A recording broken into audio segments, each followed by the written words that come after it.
The discussion of roles in the Christian faith often centers on the concept of headship and submission, a framework found most clearly in passages like 1 Corinthians 11 and Ephesians 5. This biblical view is not about superiority or inferiority, but about divine order, complementary function, and mutual service.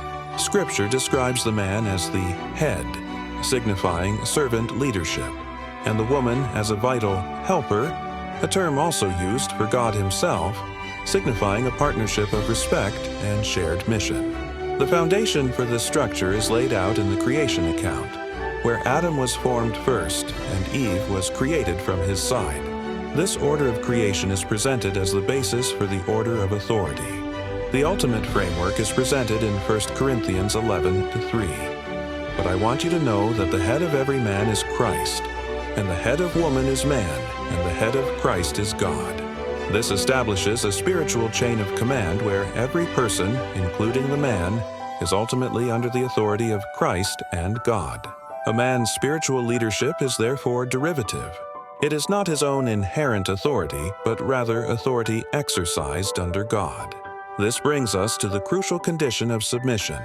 The ability for a man to successfully and righteously lead is entirely dependent on his own active, continuous submission to Christ.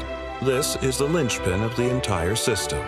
We must submit only to a man who has demonstrated a commitment to submitting to God first, walking in spiritual maturity, and following the example of Christ's servant leadership.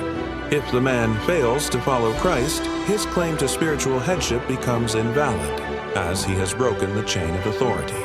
So, how does this translate into practical family life? For men, leadership means spiritual initiation, praying with your family, leading Bible study, and taking accountability for the family's spiritual direction. It means being the first to serve and the first to sacrifice, mirroring Christ's love for the church. For women, being a vital helper means using your gifts, wisdom, organization, nurturing, to support the family vision. This includes respectful decision-making, where the man seeks and values his wife's wisdom and perspective before making a final, accountable decision for the family.